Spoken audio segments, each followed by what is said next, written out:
Jazirah Arab, ya, semuanya berada di bawah kekuasaan Islam. Dan Nabi Muhammad ketika sudah selesai amanah yang menjadi tanggung jawab beliau diutus, maka para sahabat-sahabat Nabi semuanya menyadari bahwa tidak lama lagi Nabi akan meninggal. Bahkan ketika Nabi akan meninggal, dan memang ini kebiasaan Nabi sebelumnya, bahwa beliau sering mengunjungi pemakaman Baqi, di mana para sahabat-sahabat Uhud di sana dimakamkan, dan beliau berdoa di sana. Dan sebelum wafat pun beliau sempatkan untuk berkunjung ke sana. Ini bagian dari sunnah Nabi juga, Pak, ya. Berkunjung, banyak-banyak kita berkunjung ke kuburan supaya hati kita ini kadang-kadang keras, Pak, ya. Untuk dinasehati itu susah. Maka kalau ada jenazah, kalau Pak Nikil datang lihat, hari ini almarhum yang tidur di situ, gitu ya. Bayang bagaimana satu hari kita yang tidur di sana. Maka Nabi di ujung akhir hayat beliau menyempatkan untuk berkunjung ke Baqi dan berpesan banyak kepada para sahabat, sampai ada khutbah kematian tentang syariat beliau sampaikan, beliau ulang-ulang lagi. Kemudian 2 hari menjelang wafat,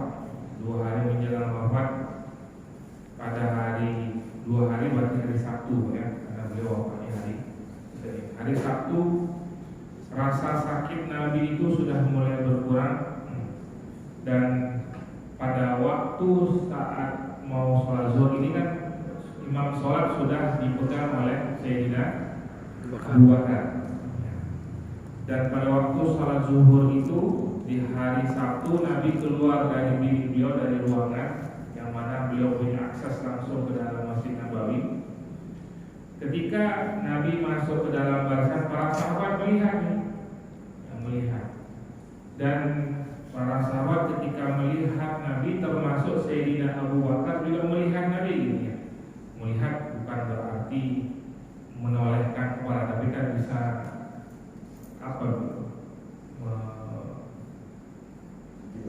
melihat dari samping tuh, sekilas, ya. Terlihat bahwa merasakan kehadiran Nabi. Maka Sayyidina Abu Bakar pada saat itu akan mundur ke belakang, artinya mempersilahkan Nabi untuk menjadi imam. Namun Nabi memberikan isyarat kepada Sayyidina Abu Bakar untuk melanjutkan sholatnya. Artinya ya udah imam aja. Ada dua menyebutkan Sayyidina Abu Bakar teruskan jadi imam, dan Nabi minta, Nabi ini dibopong, Pak. Belum kuat jalan sendiri, tapi beliau ingin sholat. Dibopong oleh 2 orang sahabat, dan beliau minta diposisikan di sebelah kiri Sayyidina Abu Bakar, imam sholat. Beliau minta didudukan di sana. Ada yang menyebutkan imam tetap di Sayyidina Abu Bakar, ada yang menyebutkan imam diberikan kepada Nabi Muhammad, dan beliau mengimaminya dengan cara duduk, antara 2 riwayat itu. Yang pastinya beliau pada hari Sabtu zuhur itu hadir sholat berjamaah bersama dengan para sahabat. Kemudian 1 hari sebelum meninggal, berarti hari Ahad. Hari Ahad sakit beliau itu tambah parah. Maka yang beliau lakukan diantaranya adalah Nabi bebaskan semua pembantu beliau merdekakan. Kenapa? Karena semakin banyak yang kita bawa ketika kita meninggal, laporannya semakin banyak. KPK aja orang berada bingung Pak laporan. Ada yang membuat laporan, ada yang membuat laporan anti lapor, gitu ya. Ini apalagi yang menyidang nanti langsung maka Nabi tak ingin punya beban ini. Nabi berikan semua yang beliau miliki, termasuk uang 7 dinar yang sisa yang beliau miliki beliau sedekahkan. Jadi beliau udah nggak pegang apa-apa lagi. Itu satu hari sebelum beliau meninggal. Sakitnya tambah parah, tambah parah. Kemudian di hari Senin, hari ketika beliau wafat, ketika azan subuh berkumandang, muslimin sholat dipimpin oleh Sayyidina Abu Bakar. Nabi lewat bilik kamar beliau melihat bagaimana sahabat begitu khusyuknya sholat di subuh hari itu. Dan itu yang membuat Nabi tersenyum bahagia karena melihat rukunnya, damainya para sahabat ketika melaksanakan sholat berjamaah bersama dengan Sayyidina Abu Bakar. Dari situ Nabi sudah memberikan isyarat bahwasanya kalau Nabi nanti meninggal, maka yang berhak menjadi imam itu adalah Sayyidina Abu Bakar. Tanpa disebutkan tanpa menyampaikan secara spesifik bahwa nanti meninggalku Sayyidina Abu Bakar, tapi dari isyarat-isyarat yang beliau berikan, para sahabat terkhusus Sayyidina Umar itu nanti ketika akan pemilihan khalifah nggak ada pilihan lain, hanya Sayyidina Abu Bakar, karena beliau lah dengan keutamaan-keutamaan yang beliau miliki. Maka melihat para sahabat begitu khusyuknya melaksanakan sholat subuh pada subuh hari itu, Nabi menyaksikan, melihat dari belakang kita masuk ke dalam shaf jamaah, dan para sahabat pada saat itu ketika melihat kehadiran Nabi pada hari Senin itu ketika sholat subuh, diriwayatkan dalam hadis oleh Anas, beliau mengatakan kaum muslimin hendak menghentikan sholat mereka karena sangat gembira melihat Rasulullah. Dan Nabi sangat gembira. Namun Rasul memberikan isyarat agar mereka menyelesaikan sholat mereka. Jadi Nabi memberikan isyarat, udah lanjut terus sholat, jangan dibatalkan. Dan begitu pun Sayyidina Abu Bakar pada saat itu sama, akan mundur lagi ke belakang, tapi Nabi memberikan isyarat supaya sholatnya tetap, imamnya tetap dilanjutkan. Dan para sahabat menyangka bahwa Nabi akan ikut sholat bersama mereka. Ternyata Nabi setelah melihat itu, beliau masuk kembali ke dalam bilik beliau, ke dalam kamar. Pagi harinya, karena Sayyidina Abu Bakar tadi melihat Nabi waktu sholat subuh, disangkanya Nabi sudah sehat. Sedangkan Abu Bakar sudah meninggalkan kebunnya 3 hari ini, Jumat, Sabtu, Minggu, sudah 3 hari ke kebun. Jadi minta izin ke Nabi pagi hari itu untuk lihat kebunnya. Nah, dan Nabi mengizinkan. Dan di situ juga ada Sayyidina Ali bersama dengan Sayyidina Abbas, paman Nabi. Maka Sayyidina Abbas berkata kepada Ali, wahai Ali, masuk dan minta wasiat kepada Nabi dan minta khalifah untuk kita keluarganya. Di sini Sayyidina Abbas, paman Nabi, ingin meminta seperti kesepakatan Nabi gitu ya, kalau nanti beliau meninggal khalifahnya dari keluarga. Karena kenapa Sayyidina Abbas berkata seperti itu? Karena aku mengetahui wajah kematian di setiap orang dari keluarga Abdul Muttalib. Karena Sayyidina Abbas mengikuti ketika wafatnya Abu Thalib, wafatnya Abdul Muttalib, wafatnya Abu Thalib, dan wafatnya keluarga-keluarga besar dari Abdul Muttalib. Semuanya terlihat jelas ada di Nabi Muhammad. Ketika beliau akan meninggal, Abbas melihat itu, Sayyidina Abbas melihat tanda-tanda tersebut. Maka Sayyidina Ali berkata kepada Abbas, wahai paman, apabila aku minta khalifah dari Nabi, apabila aku minta jabatan khalifah dari Nabi, kemudian Nabi mengeluarkan statement atau Nabi bersabda, kalau kalian tidak boleh menjadi khalifah, maka demi Allah kita terharamkan selamanya untuk tidak jadi khalifah. Pendapat Sayyidina Ali. Jadi diurungkan niatnya untuk bertanya kepada Nabi terkait keluarga Bani Hashim itu bisa menjadi khalifah. Kata Sayyidina Ali melanjutkan, lebih baik kita mengalir saja apa adanya. Gimana nanti keputusan umar dan itu aja, ngalir aja. Jangan minta-minta, kata Sayyidina Ali.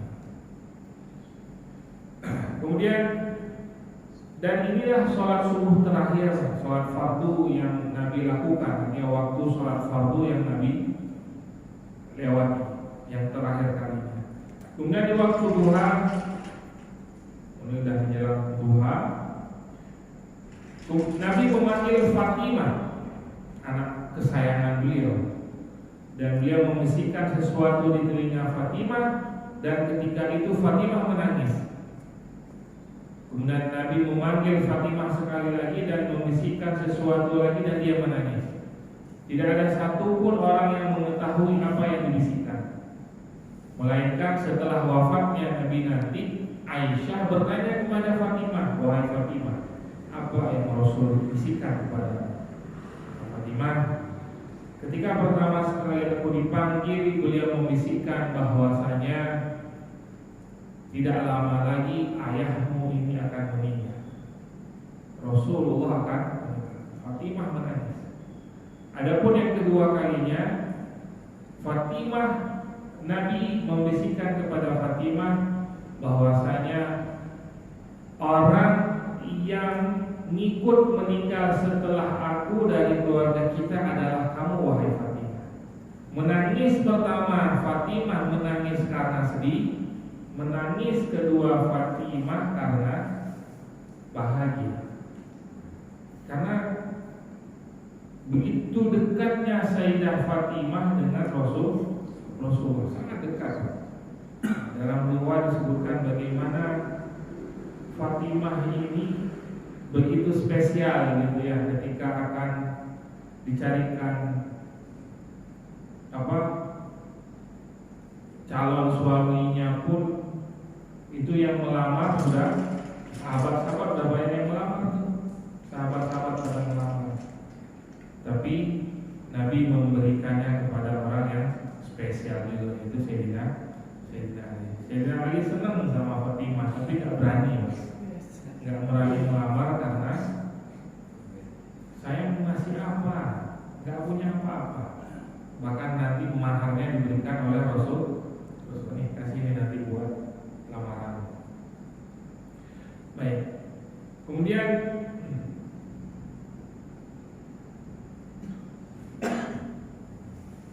dan nantinya Sayyidah Fatimah di akhirat nanti beliau akan menjadi penghulunya wanita-wanita beriman. Pimpinannya nanti ada di bawah Fatimah.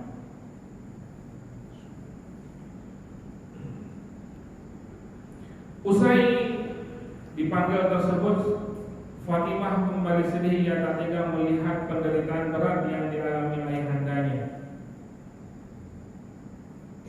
Kemudian Fatimah mengatakan, wahai ayahanda, tidak ada penderitaan bagi ayahanda setelah ini. Melihat Fatimah sangat bersedih dengan kondisi Rasulullah yang sakitnya tambah parah, sakit sudah dekat ajal gitu. Nabi bersabda Nabi menyampaikan kepada Fatimah, wahai Fatimah, bahwa setelah penderitaan ini ayahmu tidak akan lagi merasakan penderitaan. Nabi ketika akan meninggal pun berat. Nabi yang sudah jelas surganya, sudah jelas timbangan amalnya, sudah jelas posisinya di hadapan Allah, beliau merasakan sakitnya detik-detik sakaratul. Apalagi kita, udah amal kita nggak jelas, timbangan nggak tahu nanti gimana posisi kita di hadapan Allah pun, wallahu a'lam. Maka ya, perlu mawas diri kita, perlu banyak siap-siap. Setidaknya dengan berkumpul dengan orang-orang soleh ini nanti, inilah setidaknya saksi kita di hadapan Allah pernah kita kumpul sama-sama. Lalu setelah Fatimah, Nabi memanggil Hasan dan Husain, dua cucu beliau yang sangat beliau sayangi. Hasan dan Husain didudukkan di samping Nabi, di dekat pembaringan Nabi. Setiap Nabi, di antara kebiasaan beliau adalah setiap kali anak beliau datang atau cucu beliau Hasan Husain datang, itu pasti peluk, pasti dicium. Ini di antara bagaimana Nabi sebagai seorang kakek. Maka yang hari ini sudah jadi kakek, ada cucu cium, dengan ada cucu suruh main itu ada. Kenapa juga anak-anak ribut berisik, kadang-kadang kita udah tua malas dengar anak-anak berantem berisik. Setidaknya ketika mereka datang dipeluk, dicium. Kemudian Nabi mencium keduanya, dan selain mencium, Nabi mengelus-ngelus kepala keduanya. Hasan dan Husain memeluk erat tubuh sang kakek seolah tak mau terpisah. Dan Nabi pun memberikan nasihat untuk dua cucu beliau. Cuma tidak disebutkan apa nasihatnya, karena ini masih kecil loh, masih kecil loh, masih main kuda-kudaan dengan Nabi. Masih anak-anak. Kemudian setelah cucunya, Nabi panggil juga istri-istri beliau. Semuanya istri beliau 13 orang, berarti yang tersisa 12 ya, karena Khadijah sudah wafat. Yang tersisa dipanggil semuanya dan berkumpul di rumah Aisyah. Dan Nabi menundukkan semua istri beliau dan beliau memberikan nasihat satu persatu buat istri-istrinya. Dan semua istri Nabi yang datang pada saat itu semuanya merasa dalam keadaan yang begitu sedih, karena mereka akan ditinggal oleh orang yang begitu besar cintanya untuk mereka selama. Maka ketika ada orang yang begitu mencintai kita akan pergi, pastinya kita akan merasa sedih yang sangat luar biasa. Begitulah yang dirasakan oleh para istri-istri. Kemudian sakit Rasulullah semakin berat. Tubuh beliau terus menggigil menahan demam yang menyerang hebat. Dan ini semua tidak lain adalah pengaruh dari makanan beracun yang disusupkan oleh wanita ketika perang Khaibar, wanita Yahudi ketika perang Khaibar. Dan efek dari racun tersebut, kata Nabi kepada Aisyah, ini sebentar lagi akan memutus urat nadiku, karena memang efeknya luar biasa kuat. Padahal Nabi nggak sampai ketelan ya, masih sempat nahan.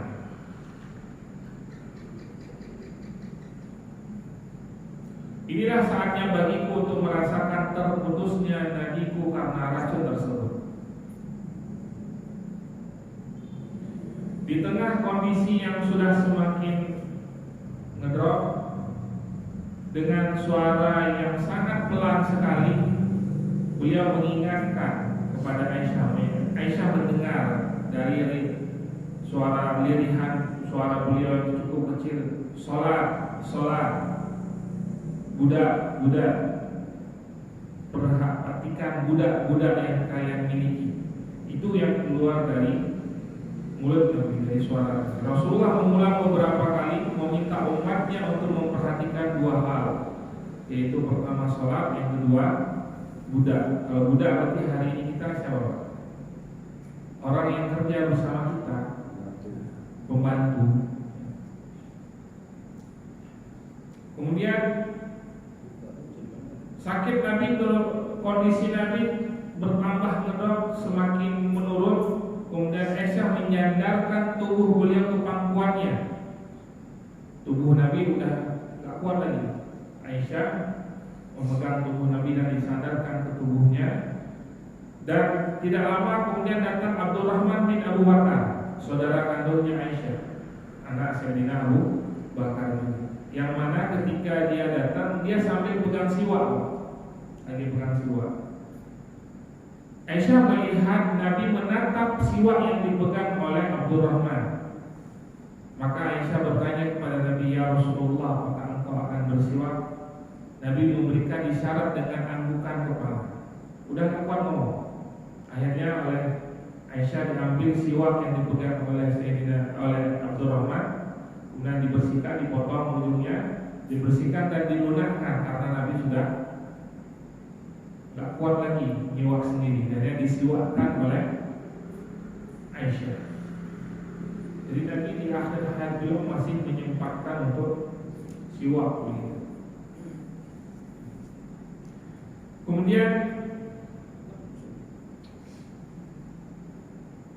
selesai bersiwak, Rasul mengambil di dekat Nabi itu ada ember yang isi air. Nabi mengambil air dengan dua tangan beliau kemudian mengusapkan ke muka beliau. Maka nanti Pak, ini bagian dari yang kalau udah lihat ada yang mau meninggal Pak, ambil air diusap aja dulu ya, bukan diguyur, usap mukanya. Kalau ada yang udah sakaratul maut, ambil air sedikit, usap. Kemudian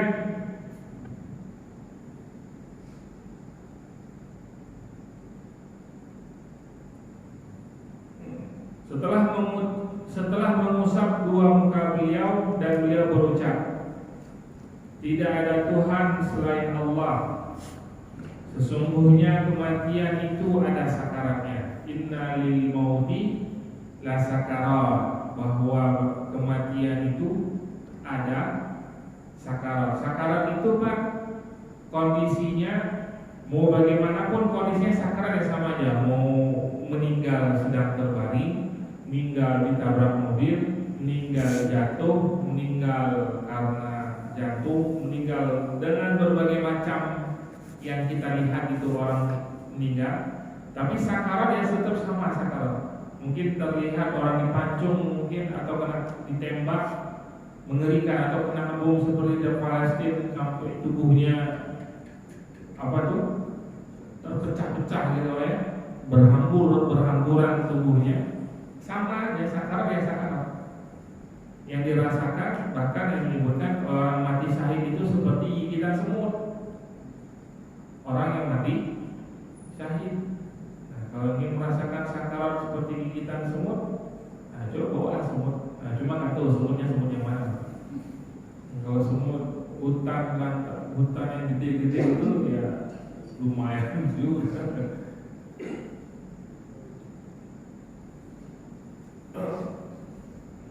Tidak ada Tuhan selain Allah. Sesungguhnya kematian itu ada sakaratnya. Kemudian Nabi mengangkat tangannya dan mengarahkan pandangannya ke arah langit. Kedua bibir beliau bergerak perlahan. Dan Aisyah yang berada di sekitar Nabi mendengar apa yang diucapkan oleh Nabi. Bersama-sama dengan para Nabi. Artinya doa Nabi itu bersama-sama dengan para Nabi Siddiqin, orang-orang yang mati syahid, dan orang-orang soleh. Ya Allah, ampunilah dan rahmati aku, dan pertemukan aku dengan kekasih yang maha tinggi. Ya Allah, kekasih yang maha tinggi.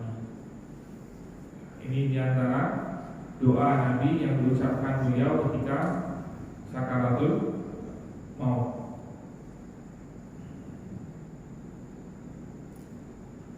Kemudian Rasul mengulang-ulang kalimat tersebut, doa tersebut 3 kali. Mengulang lagi sampai ketiga kalinya mulai tangan beliau terkulai lemas, mulut beliau sudah tidak bergerak lagi dan tubuhnya jatuh terkulai di pangkuan Aisyah. Maka pada saat itulah Aisyah menyadari bahwa Nabi Muhammad sudah meninggal. Inna lillahi wa inna ilaihi raji'un. Aisyah yang pada saat itu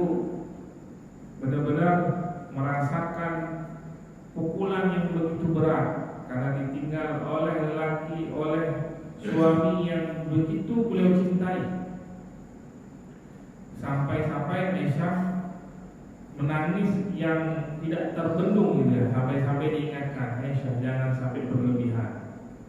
Diingatkan oleh keluarga-keluarga beliau yang ada di sekitar tersebut, di sekitaran Aisyah, untuk tidak sampai meratapi kematian Nabi Muhammad. Nangis sedih boleh, ya.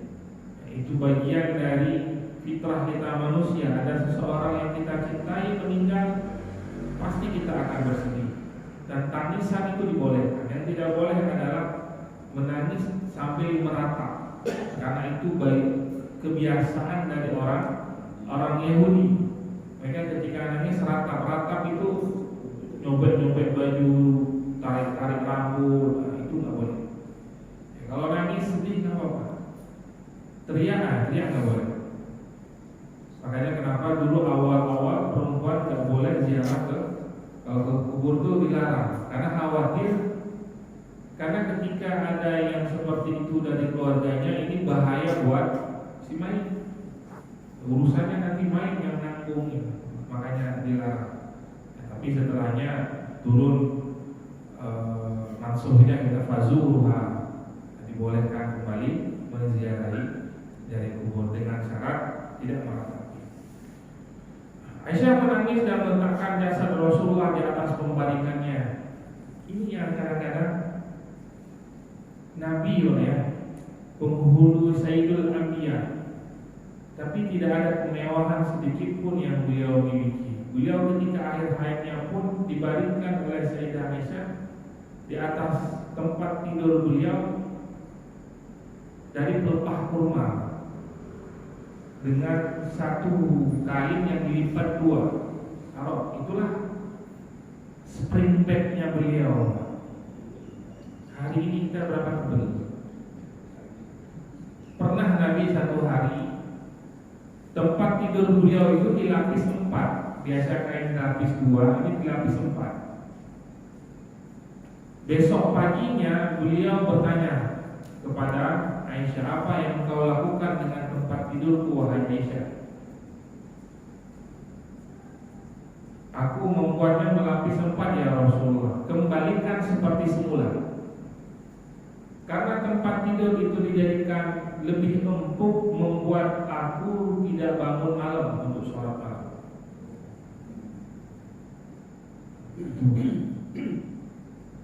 Maka ada, kalau kami di pondok itu biasanya alasnya mujid apa ya, kamus gitu ya, buat leher gitu ya. Jadi pas nanti jadi kepala bangun.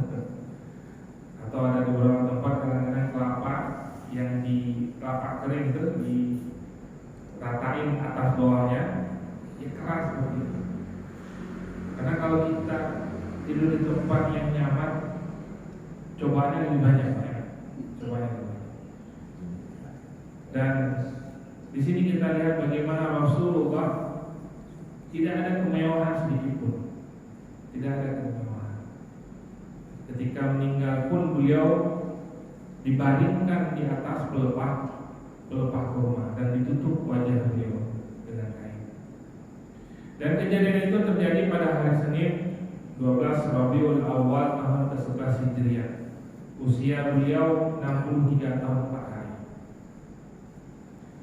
Ketika melihat Aisyah menangis karena wafatnya Rasulullah, semua yang ada di sekitar tersebut kaget gitu, antara percaya dan tidak percaya.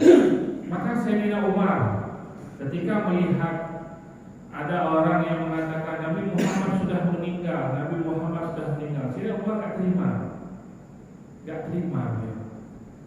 Bagaimana mungkin menerima orang yang beliau begitu cintai, orang yang merubah kehidupan Sayyidina Umar yang zaman jahiliyah, bahkan yang selalu diingat-ingat beliau pernah mengubur anak beliau hidup ya, kejahiliahannya. Orang yang telah mengubah beliau menjadi orang yang lurus, benar-benar lurus, antara hitam putih di hadapan Umar sangat jelas. Maka Sayyidina Umar berkata, sesungguhnya beberapa orang munafik mengatakan bahwa Rasulullah telah meninggal. Rasulullah telah mati. Kemudian Umar mengatakan beliau bukan mati. Beliau tidak sedang mati, tapi beliau sedang pergi menemui Tuhannya. Sebagaimana Musa bin Imran, dia tidak berada di tengah kaumnya selama 40 hari. Maka Sayyidina Umar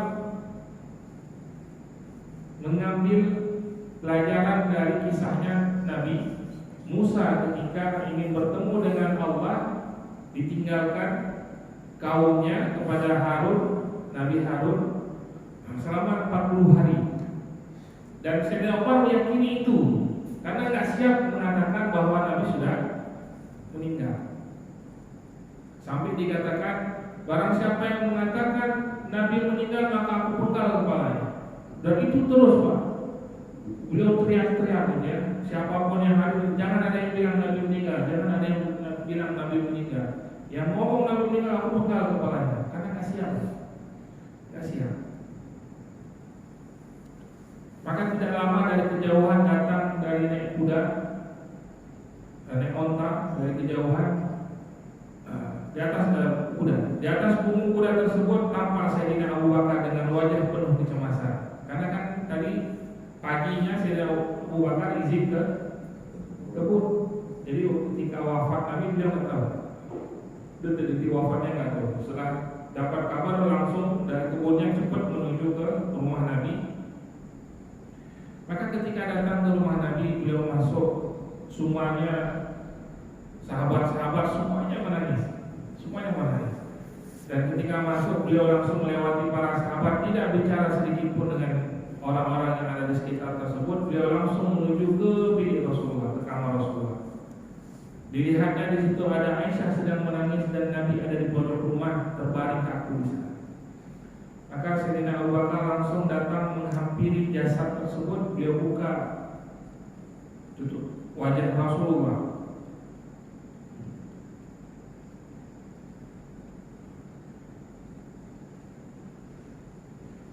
Kemudian setelah melihat, baru Sayyidina Abu Bakar menangis luar biasa. Yang menangis karena sedih ditinggal oleh orang yang beliau cintai. Dan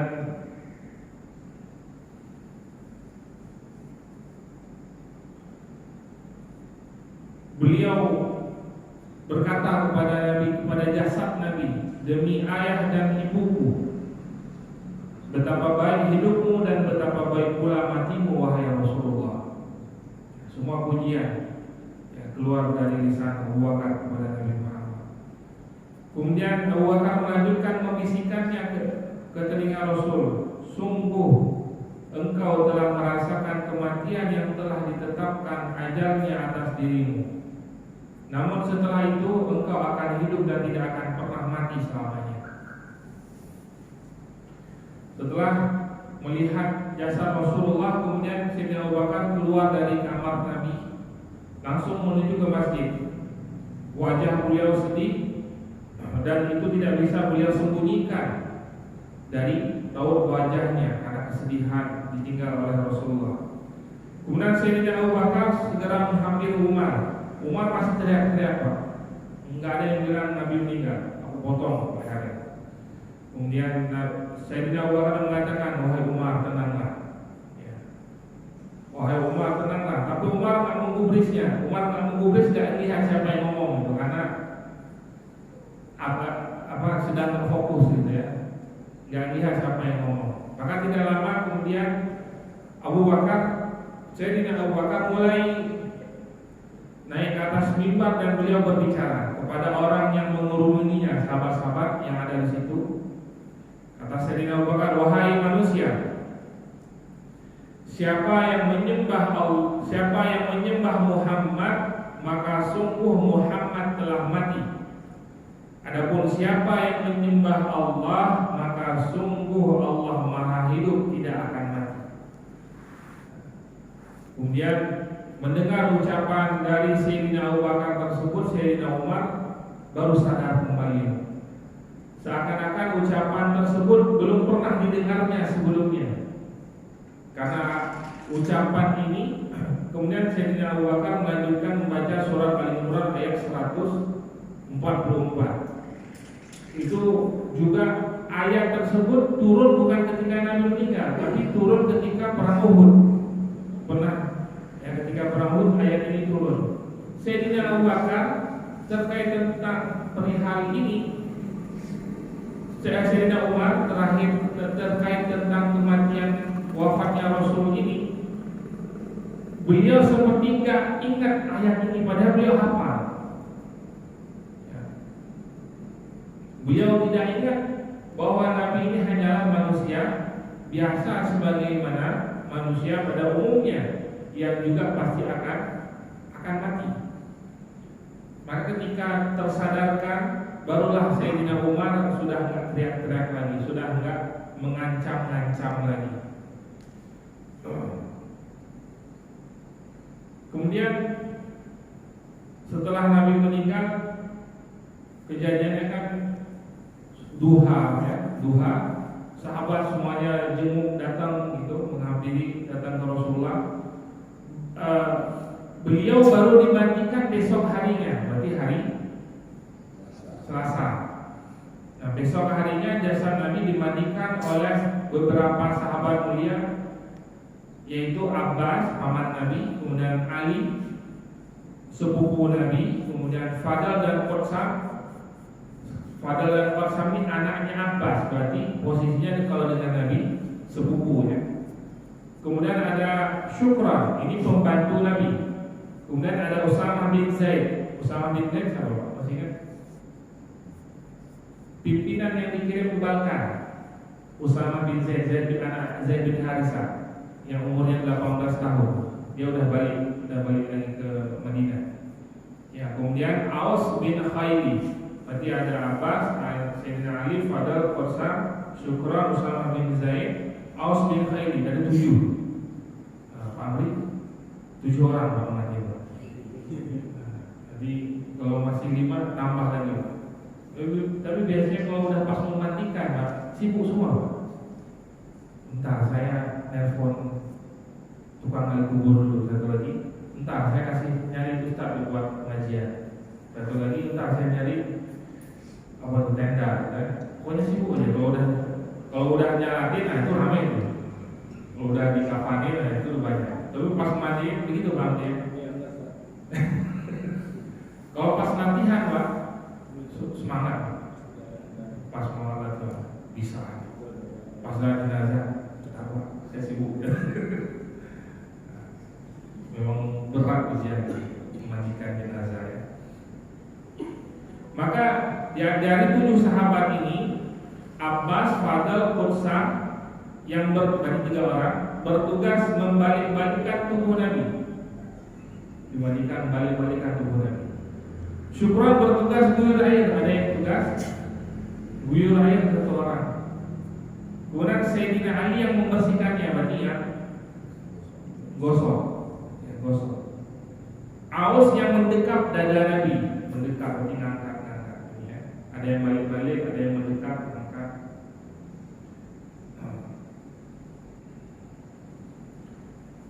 Kemudian inilah 7 sahabat mulia yang memandikan Nabi. Sebelum dimandikan, ini ada kejadian. Ini waktu akan memandikan pun gak langsung memandikan seperti kita, Pak. Jadi para sahabat bingung, ini dibuka nggak baju Nabi? Maka seketika itu para sahabat semuanya tertidur, dan langsung dalam mimpi hadir Nabi menyampaikan pesan, jangan dibuka. Dan seketika itu tersadar semuanya lagi, bangun lagi, dan saling bertanya, tadi saya mimpi kalau Nabi, ya saya juga sama. Jadi semua sahabat-sahabat itu dimimpikan, Pak. Nabi ya, jangan, wah ini nggak usah dibuka bajunya. Kalau yang kita Pak, copot semua, nggak ada sisa. Maka Nabi dimandikan dengan baju terakhir yang beliau pakai, dengan baju-bajunya dimandikan. Ini khususnya nanti Pak ya, nggak bisa masuk ke syariat ini. Ini khususnya Nabi. hanya buat Nabi, buat yang lain ya. Kemudian Sayyidina Ali yang membersihkan, ya, beliau ngurut ini perut Nabi, maksudnya supaya kalau ada kotoran biar bisa keluar. Ternyata diurut nggak ada kotoran sedikit pun yang keluar. Dari keluar tidak ada kotoran sedikit pun yang keluar. Yang keluar malah bau wangi gitu, harum gitu ya. Kalau kita ditekan, makin ditekan banyak. Dan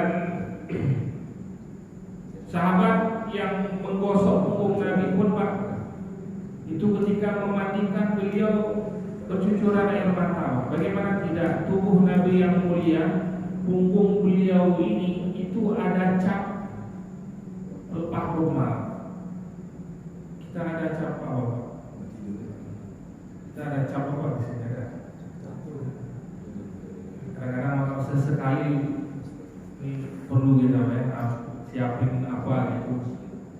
Pahala kita tidur ingin merasakan bagaimana Nabi tidur dengan pelepah.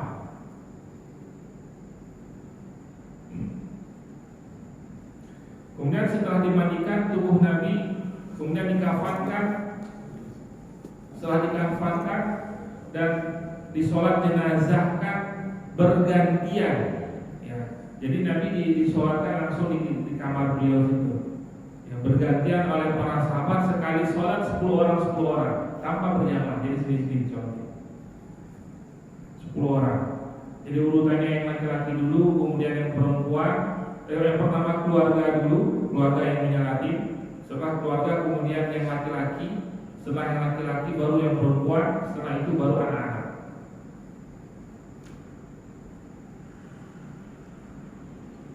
Kemudian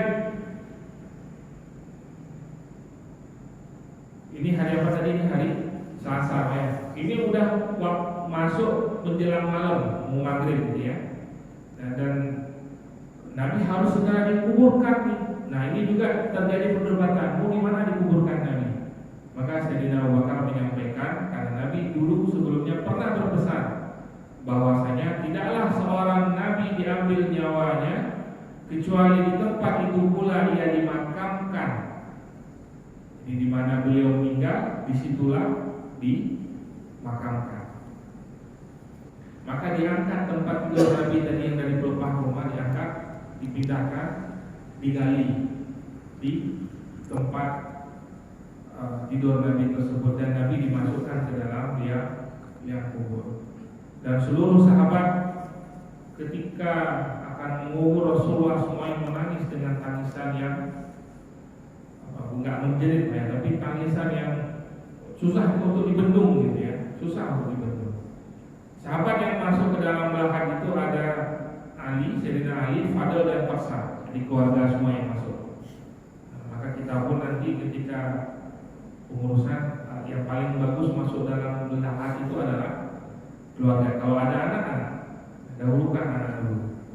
Ya, walaupun kita ingin mengambil ibrah pahala pengurusan jenazahnya, tapi kalau udah masuk ke liang lahat, dahulukan keluarga.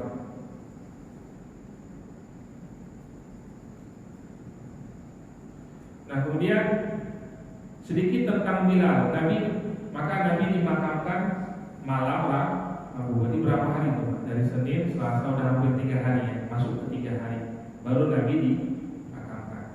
Tapi kalau untuk kita Pak, bagusnya adalah disegerakan. Jangan, karena ada hadis Nabi, karena ini khususnya Nabi lagi, tidak berlaku untuk kita. Untuk kita yang berlaku hadis Nabi apa? Orang meninggal untuk disegerakan, dikuburkan. Kalaulah dia orang baik, maka dia segera akan mendapatkan kenikmatannya. Kalau dia orang buruk, jangan sampai kita ketiban musibahnya, malapetaka. Nah, jadi nunggu entar teman, apalagi teman ya. Kalau masih keluarga, mungkin bisa datang dalam 1 hari itu bisa nyampe, bolehlah datang. Tapi kalau hanya sebatas teman, apa ya, sayang jenazah. Apalagi kalau sampai nunggu besok ya, kasihan jenazah, secepat mungkin kita urusi gitu ya. Kemudian sedikit balik di hari Senin, ketika Nabi wafat hari Senin duha itu, waktu sholat subuh, waktu sholat zuhur kan masuk. Biasanya yang azan adalah Bilal. Pada saat itu waktu sholat subuh, sholat zuhur, Bilal akan melaksanakan azan seperti biasanya. Namun ketika sampai di kalimat asyhadu alla wa asyhadu anna Muhammadar Rasulullah, itu nggak keluar dari suara Bilal, nggak sanggup, udah nggak sanggup. Maka itulah hari terakhir Bilal azan. Setelah itu udah nggak mau lagi. Bukan nggak mau karena nggak mau azan, ya, tapi nggak sanggup untuk mengucapkan kalimat asyhadu anna Muhammadar Rasulullah, nggak kuat. Ya, karena Bilal itu begitu sangat dicintai oleh Rasulullah dan Rasul pun cinta dengan Bilal. Ya. Kemudian sampai nanti karena nggak sanggup untuk melaksanakan azan ini, Bilal sampai izin sama Sayyidina Abu Bakar ketika sudah jadi khalifah, minta pindah ke Syam, nggak pengen tinggal di situ. Bukan karena masjid, nggak kuat. Karena tiap kali ke masjid Nabi pasti ingat Nabi. Tiap kali ingat Nabi dan Nabi, nggak kuat. Sampai beliau nanti minta pindah ke Syam.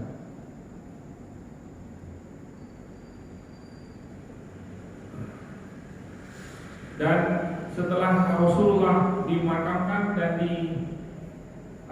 dikuburkan semuanya, semua sahabat hadir menyaksikan Nabi dikuburkan dan selesai baca sirah Nabawi kita malam hari ini. Masih berapa bulan kita?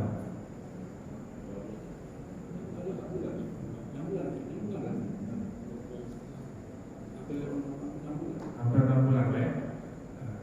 Panjang ternyata ya. Baik, insyaallah pertemuan berikutnya bagaimana Pak? Ngulang lagi atau lanjut?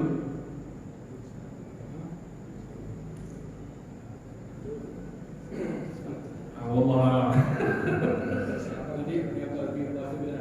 nanti biar merenung dulu ya. Baik, wallahu a'lam bishawab. Mudah-mudahan kita semua diberikan kesehatan. Insyaallah pertemuan berikutnya nanti gimana kesepakatannya, apakah kita ulang lagi atau kita melanjutkan perjalanan sirah. Ini baru kisah Nabi, belum nanti khulafaur rasyidin, kemudian belum nanti sahabat-sahabat mulia lainnya, sampai semua sahabat-sahabat kita bisa sampai, karena banyak pelajaran yang bisa kita ambil dari sirah Nabawi. Aku qouli hadza, assalamualaikum warahmatullahi wabarakatuh.